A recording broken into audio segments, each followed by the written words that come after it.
The burgundy liquid spread across the marble floor like spilled blood, each droplet catching the crystal chandelier's light as it splashed against Marcus Thompson's perfectly polished Oxford shoes. The silence that followed wasn't just quiet, it was the kind of suffocating hush that precedes either an explosion or complete devastation.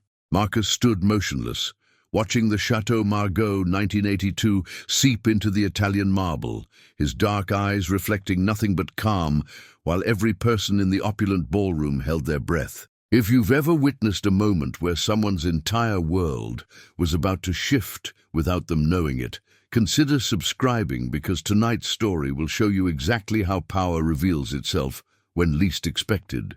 The woman who had accidentally bumped into him, Victoria Ashford, wife of pharmaceutical giant CEO Richard Ashford, stepped back with theatrical horror painted across her surgically enhanced features. Her diamond tennis bracelet caught the light as she pressed her manicured hand to her chest, but her eyes held no genuine remorse. Only the calculated satisfaction of someone who believed she had just put an uppity nobody in his place at the most exclusive charity gala in Manhattan. "Oh my goodness, I am so terribly sorry," Victoria gasped, her voice carrying just enough volume to ensure the surrounding crowd of New York's elite heard every syllable. "How clumsy of me. Though I suppose someone like you is probably used to spills." The pause before that last word hung in the air like smoke, heavy with implication and dripping with the kind of casual racism that wealthy white women had perfected into an art form. Marcus remained perfectly still, his 6'2" frame radiating the kind of quiet confidence that came from knowing something no one else in the room did. He wore his midnight blue Tom Ford tuxedo-like armor, every thread perfectly aligned, every detail immaculate. At 38, he had learned that in rooms like this, presentation was everything, and tonight's presentation was about to become legendary. "No harm done," Marcus replied, his voice carrying the slight rasp of someone who had grown up in Detroit's rougher neighborhoods, but had spent the last 15 years learning to navigate boardrooms where his presence was tolerated but never truly welcomed. He pulled a pristine white handkerchief from his breast pocket and began dabbing at his shoes with movements so controlled they bordered on meditation. The crowd around them began to murmur, their whispered conversations creating a symphony of judgment and assumption. Marcus caught fragments. "Who invited him? Probably catering staff. Doesn't belong here anyway." Each comment was a small blade designed to cut, but Marcus had developed skin thick enough to deflect much sharper weapons than their casual cruelty. Victoria's husband Richard materialized beside her, his florid face already flushed from champagne and righteous indignation. At 62, Richard Ashford had built his pharmaceutical empire on the backs of patents stolen from smaller companies and research bought from desperate scientists. His grey hair was slicked back with enough pomade to reflect light, and his gut strained against his custom-made shirt, despite the best efforts of his Savile Row tailor. "Victoria, darling, what happened here?" Richard's voice boomed across the immediate vicinity, drawing even more attention to the scene. His pale blue eyes fixed on Marcus with the kind of dismissive assessment reserved for insects and service staff. "I hope this person isn't causing you any trouble." Marcus straightened slowly, tucking his handkerchief back into his pocket with deliberate precision. The movement was simple, but something about it made several nearby conversations falter. Perhaps it was the way he carried himself, not with the desperate eagerness of someone trying to prove they belonged, but with the quiet authority of someone who knew they owned the room, even if the room didn't know it yet. "Just an accident," Marcus said, his tone remaining neutral despite the obvious provocation. "These things happen at crowded events." Richard's laugh was sharp and ugly, the sound of a man who had never been told no in any meaningful way. "Crowded indeed, though I have to wonder how someone like you managed to get past security. This is a very exclusive event, you understand. Invitation only. Perhaps there's been some sort of mistake." The word "mistake" landed like a slap, and Marcus felt the familiar fire begin to burn in his chest, the same rage that had fueled him through Harvard Business School when professors questioned his qualifications, through his first job on Wall Street when colleagues assumed he was there to fill a diversity quota, through every boardroom where he had to prove his worth twice as hard for half the recognition. But tonight was different. Tonight, Marcus Thompson wasn't just another black man being humiliated by wealthy white people who saw his presence as an intrusion on their carefully curated world. Tonight, he was the man who held the key to the biggest pharmaceutical contract in UNS history. And these people were about to learn exactly what their assumptions had cost them. "I'm exactly where I'm supposed to be," Marcus replied, and for the first time his voice carried an edge that made Richard's confident smirk waver slightly. "Though I'm curious about something, Mr. Ashford, how's your company's bid for the federal healthcare contract coming along? The $800 million one that was supposed to be announced tonight." The question hit Richard like ice water. His face went from flushed to pale in seconds, and Victoria's grip tightened on his arm. Around them, the murmur of conversation shifted from casual gossip to intense interest. Everyone in this room knew about the contract. It was the reason half of them were here, schmoozing and networking and hoping to catch crumbs from whatever company won the massive government deal. "How do you know about that?" Richard's voice had lost its booming confidence, replaced by something much smaller and more uncertain.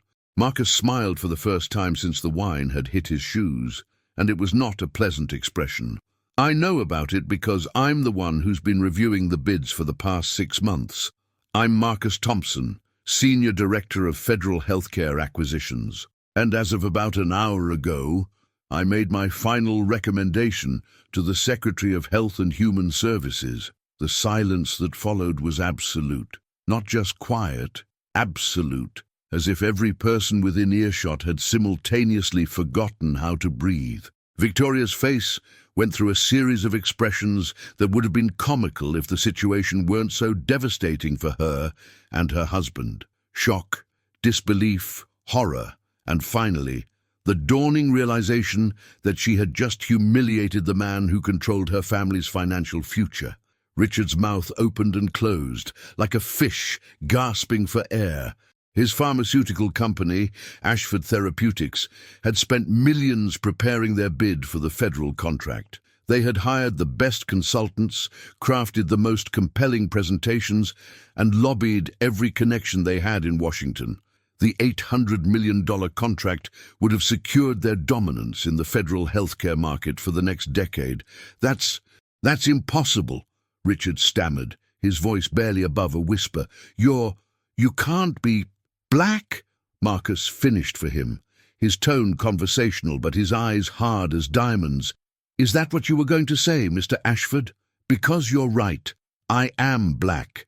I'm also the man who graduated summa cum laude from Harvard Business School, who spent 10 years at McKinsey before moving to government service, and who has been personally responsible for over $12 billion in federal healthcare contracts over the past 5 years. Tell me in the comments what you would have done in Marcus's position. Would you have revealed your identity immediately, or would you have let them dig their hole even deeper?" The crowd around them had grown larger, drawn by the electric tension and the promise of witnessing something extraordinary. These were people who lived for moments like this, when carefully constructed social hierarchies collapsed and revealed the ugly truths underneath. But none of them had expected to see it happen quite like this, with such devastating precision. Victoria tried to salvage the situation with the desperate energy of someone watching their world crumble in real time. "Mr. Thompson, I am so incredibly sorry. I had no idea who you were. If you had known, you would have treated me with basic human decency," Marcus interrupted, his voice cutting through her apology like a scalpel. "How refreshing to know that your respect is conditional on someone's job title and bank account." Richard stepped forward, his face now a mottled red as panic set in. "Please, Mr. Thompson, you have to understand, my wife didn't mean anything by it. It was just an accident, a misunderstanding." Surely you can't let a simple mistake affect a business decision of this magnitude. Marcus tilted his head slightly, studying Richard with the kind of clinical interest a scientist might show when examining a particularly fascinating specimen. A simple mistake. Let me tell you what I've observed tonight, Mr. Ashford. Your wife deliberately bumped into me. I saw her adjust her trajectory to ensure contact. She then made several comments designed to humiliate me based on nothing more than the color of my skin. You followed up by questioning my right to be here and suggesting I had somehow snuck past security. And now you're asking me to ignore all of that because it might affect your bottom line. The truth of Marcus's words hung in the air like smoke from a fire that was just beginning to spread.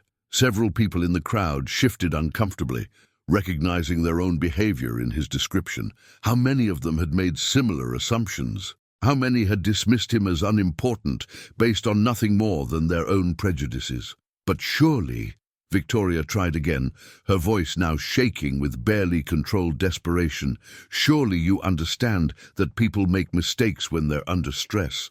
This is a very important evening for everyone here. Emotions are running high, and sometimes we say things we don't mean.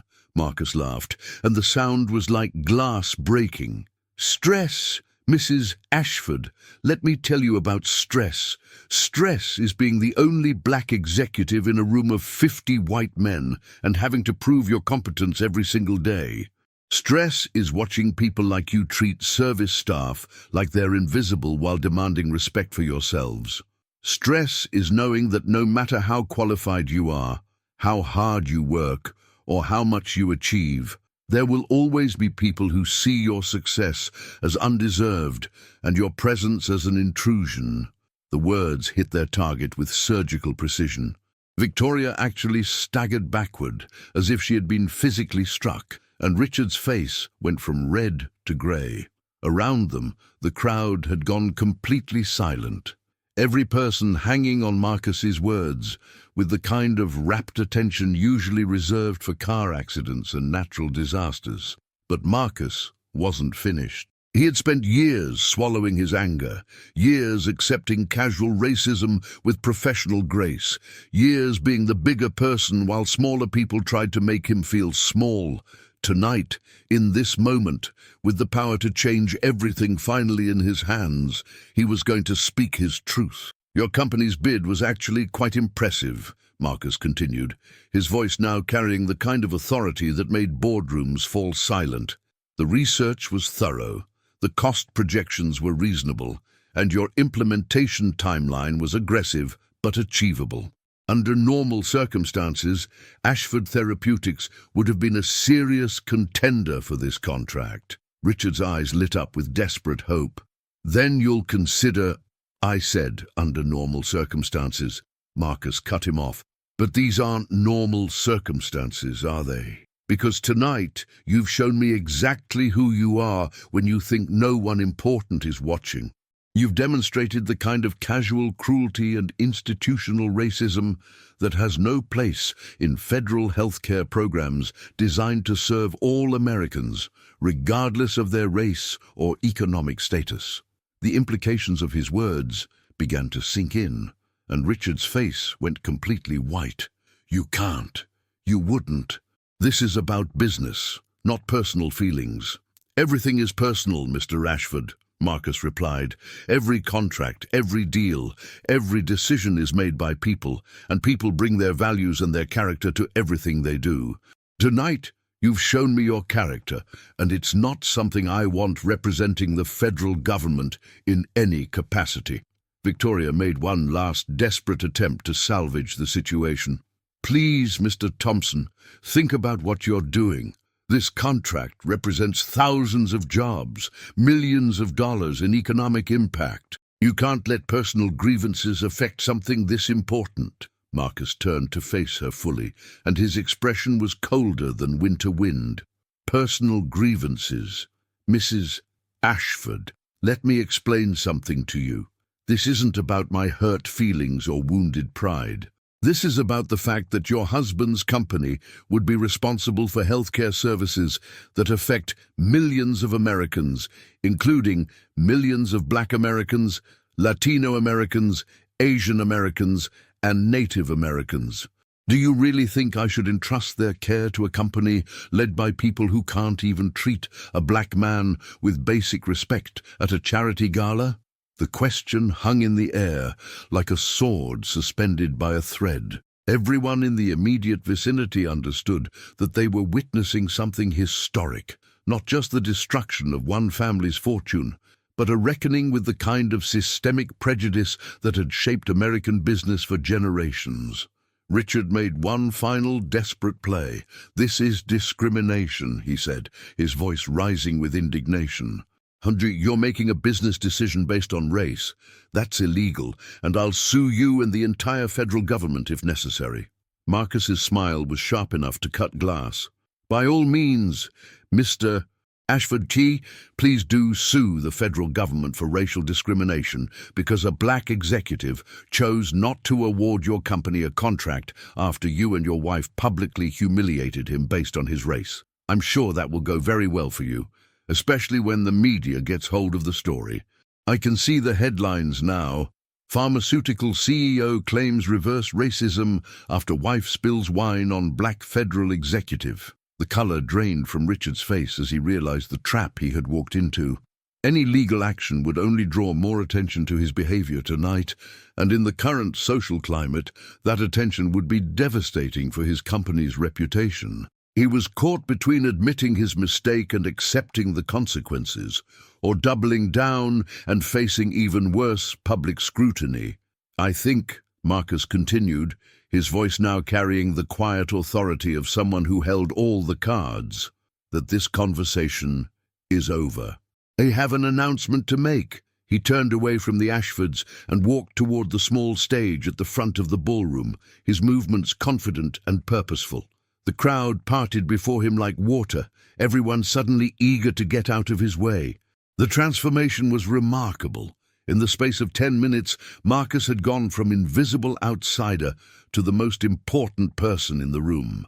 As he climbed the 3 steps to the stage, Marcus caught sight of his reflection in the mirrored wall behind the podium. He looked exactly the same as he had when he arrived. Same perfectly tailored tuxedo, same confident bearing, same intelligent eyes. But something fundamental had shifted. For the first time in years, he felt truly powerful, not because of his position or his wealth, but because he had finally stopped allowing other people's prejudices to diminish him. The ballroom fell silent as Marcus approached the microphone. 500 of New York's most influential people turned their attention to him, and he could feel the weight of their collective gaze. Some faces showed curiosity, others showed fear, and a few showed the dawning recognition that they might have made some very expensive assumptions about the quiet black man in the corner. "Good evening," Marcus began, his voice carrying clearly through the sound system. "For those who don't know me, I'm Marcus Thompson, Senior Director of Federal Healthcare Acquisitions. I'm here tonight to announce the winner of the $800 million Federal Healthcare Services contract." The silence was so complete that the sound of champagne bubbles popping at the bar seemed loud as gunshots. Every pharmaceutical executive in the room leaned forward, their entire professional futures hanging on Marcus's next words. "Dome, this contract represents one of the largest federal healthcare investments in recent history," Marcus continued. "The winning company will be responsible for providing critical services to underserved communities across the United States, including rural areas, urban centers, and tribal lands. It's a responsibility that requires not just technical competence, but also a deep commitment to serving all Americans with dignity and respect." He paused, letting his words sink in, while his eyes found Richard and Victoria Ashford in the crowd. They stood frozen near the back of the room, their faces masks of barely controlled panic. After extensive review of all submitted bids, I'm pleased to announce that the contract has been awarded to Meridian Health Solutions, a minority-owned company based in Atlanta, Georgia. Meridian's innovative approach to community-based healthcare delivery, combined with their demonstrated commitment to equity and inclusion, made them the clear choice for this critical program. The announcement hit the room like a thunderclap. Meridian Health Solutions was a relatively small company compared to giants like Ashford Therapeutics, but their reputation for ethical business practices and community engagement was impeccable. More importantly, their CEO, Dr. Angela Rodriguez, was a Latina woman who had built her company from the ground up after being passed over for promotions at larger firms. Marcus watched as the implications rippled through the crowd. Several pharmaceutical executives looked stunned. They had assumed the contract would go to one of the established players, not to a company they had probably never considered serious competition. But a few faces showed something else. Recognition that maybe, just maybe, the old boys club was finally being challenged by people who had been excluded for far too long. "I want to thank all the companies that submitted bids," Marcus continued. "The competition was fierce, and every proposal demonstrated significant expertise and capability. However, in the end, we chose the company that best embodied the values we want to see in federal healthcare programs: excellence, integrity, and an unwavering commitment to serving all Americans, regardless of their background or circumstances." He stepped back from the microphone to polite applause, but the real drama was happening in the crowd. Richard Ashford stood motionless, his face a mask of devastation as the full weight of his loss settled in. $800 million gone, years of preparation wasted, his company's expansion plans destroyed, and all because he and his wife couldn't treat a black man with basic human decency. As Marcus descended from the stage, he was immediately surrounded by people eager to congratulate him and, more importantly, to ensure they hadn't made the same mistake as the Ashfords. Hands were extended, business cards were offered, and invitations to lunch were hastily issued. The transformation was as swift as it was transparent. The same people who had ignored him an hour ago now competed for his attention. But Marcus's focus was elsewhere. He made his way through the crowd until he reached Dr. Angela Rodriguez, who had been standing near the bar with a small group of colleagues. At 45, Dr. Rodriguez carried herself with the quiet confidence of someone who had overcome significant obstacles to achieve success. Her dark hair was pulled back in an elegant chignon, and her burgundy dress was both professional and striking. "Congratulations, Dr. Rodriguez," Marcus said, extending his hand. "I look forward to working with you and your team, Doctor." Rodriguez's smile was genuine and warm. "Thank you, Mr. Thompson. I have to admit, I'm still processing this. When I started Meridian 5 years ago, I never imagined we'd be competing for contracts this size." "Your proposal was exceptional," Marcus replied. "Your approach to community health centers in underserved areas was exactly what we were looking for. Sometimes the best solutions come from people who understand the problems firsthand." As they spoke, Marcus became aware of a commotion near the ballroom's entrance. Richard and Victoria Ashford were making their exit, but not quietly. Victoria's voice carried across the room as she spoke animatedly to anyone who would listen, her words sharp with indignation and barely concealed racism. "And drill, this is exactly what's wrong with government contracts today," she was saying to a small group of pharmaceutical wives. "Qualified companies are being passed over for political correctness. It's reverse discrimination, pure and simple." Her words carried further than she probably intended, and Marcus saw several people turn to stare at her with expressions ranging from embarrassment to disgust. In the current social climate, her complaints sounded less like legitimate grievances and more like the bitter rantings of someone who couldn't accept that the world was changing. "Doctor." Rodriguez followed Marcus's gaze and shook her head sadly. "Some people never learn, do they?" "No," Marcus agreed, "but that's their choice. We can't control how other people react to progress, but we can control how we move forward." As the evening wound down, Marcus found himself reflecting on the events of the night. The wine stain on his shoes had long since dried, but the memory of that moment, the casual cruelty, the assumptions, the dismissal, would stay with him forever. Not because it had hurt him, but because it had finally given him the opportunity to use his power for something meaningful. 3 months later, Marcus stood in a community health center in rural Mississippi, watching Dr. Rodriguez and her team provide free healthcare screenings to families who had never had access to quality medical care. The federal contract had allowed Meridian Health Solutions to expand their services to 12 states, bringing healthcare to communities that had been overlooked by larger companies focused only on profitable urban markets. An elderly black woman named Mrs. Washington approached him after her screening, her weathered hands clasping his with surprising strength. "Thank you," she said simply. "My granddaughter says you're the man who made this possible."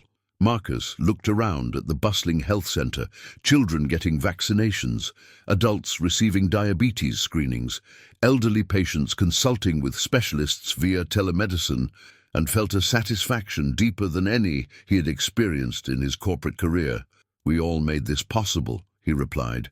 "Every person who refused to accept that healthcare should be a privilege instead of a right." That evening, as Marcus drove back to Jackson for his flight to Washington, he thought about the Ashfords. Richard's company had struggled in the months following the contract announcement.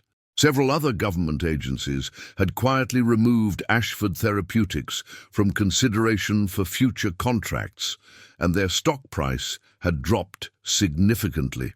Victoria had become something of a pariah in their social circle, her behavior at the gala having been recorded and shared widely on social media. But Marcus felt no satisfaction in their downfall. Their destruction had been self-inflicted, the inevitable result of values that had no place in a changing world. His focus was on the future, on the communities being served by Dr. Rodriguez's team, on the young Black and Latino students he mentored who were following in his footsteps, on the slow but steady progress toward a more equitable society. The wine stain had long since been cleaned from his shoes, but the lesson remained crystal clear. Respect isn't something you earn through titles or wealth. It's something you give freely to every human being, regardless of who you think they are or what you think they can do for you. The Ashfords had learned that lesson too late, but Marcus hoped that others watching their story unfold would learn it in time to make different choices. As his plane lifted off from Jackson, Marcus opened his laptop and began reviewing proposals for the next major federal healthcare contract. Somewhere in those documents was another opportunity to change lives, another chance to ensure that federal resources reached the people who needed them most. And somewhere else, in boardrooms and country clubs across America, executives were hopefully learning that the old rules no longer applied, that character mattered more than connections, that integrity trumped influence, and that the future belonged to those who understood that true power came from lifting others up, not keeping them down. If this story of justice and transformation gave you hope that change is possible when people have the courage to stand up for what's right, please like this video and subscribe for more stories that matter. Share this with someone who needs to be reminded that respect is earned through character, not demanded through privilege, and that sometimes the most powerful response to prejudice is simply refusing to accept it as normal.